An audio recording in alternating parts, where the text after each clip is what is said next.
కృష్ణ గారు మరి తెలుగుదేశం పార్టీ అభిమానులందరికీ ధన్యవాదాలు.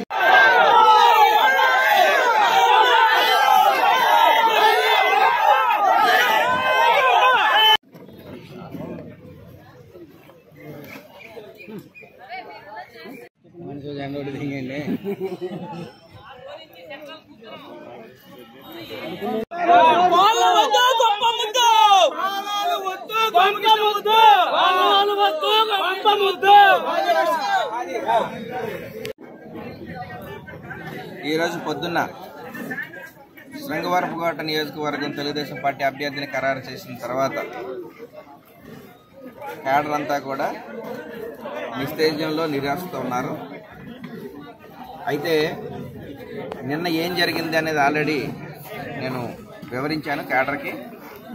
నిన్న మధ్యాహ్నం నాకు ఫోన్ చేసి పార్టీ ఆఫీస్ నుంచి అధికారికంగా నీకు టికెట్ కన్ఫర్మ్ చేశాము అని చెప్పి రాత్రి నుంచి పొద్దుంటికి జరిగే మార్పులో నిర్ణయం ఎందుకు మారిందో నాకు తెలియదు.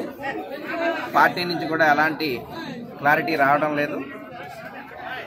పార్టీ వాళ్ళు ఒకవేళ ఎవరైనా సరే వచ్చి మాట్లాడితే అప్పుడు మాకు ఏం జరిగిందని తెలిస్తే తప్పితే ఇప్పటికైతే తెలీదు.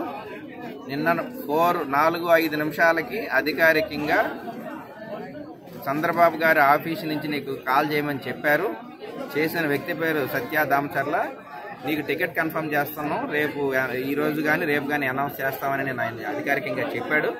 కానీ ఈరోజు మార్నింగ్ మాత్రం వేరొక పేరు ఉండడంతో మాకు కూడా ఏం జరిగిందనేది అర్థం కాలేదు.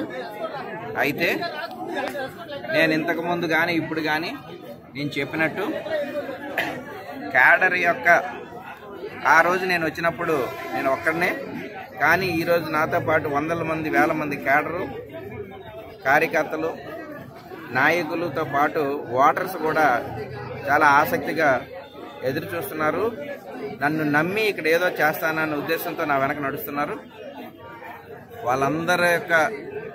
వాళ్ళందరికీ నిజంగా ఈరోజు ఏం చెప్పాలో అర్థం కాలేని పరిస్థితి. అయితే ఏమి జరిగినా నేను ఎస్కోట్లోనే ఉంటాను. క్యాడర్ యొక్క అభిప్రాయాలని వాళ్ళ యొక్క అభిమతానికి అనుగుణంగా రేపు ఇండిపెండెంట్గా ఎన్నికలకు వెళ్ళాలా లేకపోతే ఏంటి అనేది క్యాడర్ యొక్క నిర్ణయాలను బట్టి క్యాడర్ అందరితో పాటు మరొకసారి కూర్చొని క్యాడర్ అందరూ ఆదేశిస్తే అవసరమైతే ఇండిపెండెంట్గా ఎన్నికలకు వెళ్ళడానికి కూడా నేను సిద్ధం లేదు. అయితే క్యాడర్ అందరి యొక్క అభిమతమే నా అభిమతం. వాళ్ళు ఏ నిర్ణయం తీసుకుంటే మెజారిటీ ఆఫ్ ద క్యాడర్ ఏ నిర్ణయం తీసుకుంటే మా మండల పార్టీ అధ్యక్షులు మెజారిటీ ఆఫ్ ద క్యాడర్ ఏ విధంగా అయితే నిర్ణయాన్ని తీసుకుంటే ఆ నిర్ణయానికి నేను కట్టుబడి ఉంటాం. మా కార్యాచరణ 1-2 రోజుల్లో మేము కార్యాచరణ వెలువరుస్తాం. అంతవరకు మా క్యాడర్ ఇబ్బంది పడకుండా అందరూ కూడా మళ్ళా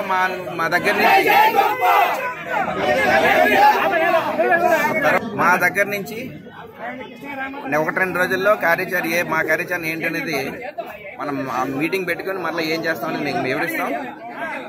అంతవరకు కూడా క్యాడర్ ఎవరు కూడా బాధపడవద్దు. మీరు ధైర్యంగా ఉండండి. మీ కష్ట సుఖాల్లో మీ ఇబ్బందుల్లో నేనున్నాను. నేను ఇక్కడే ఉంటాను. నేను ఎక్కడికి వెళ్ళను. ఆ భరోసా నేను ఇవ్వగలుగుతున్నాను. ఇంతకు ముందు ఎలాగైతే ఉన్నాను ఇప్పుడు అలాగే ఉంటాను. పార్టీ ఆఫీస్ ఇక్కడే ఉంటాను. దయచేసి మీ అందరూ కూడా ఏదైనా ఉంటే పార్టీ ఆఫీస్కి వచ్చి నన్ను కలవచ్చు. 1-2 రోజుల్లో మేము ఏ కార్యాచరణ అనేది వెలువరుస్తాం.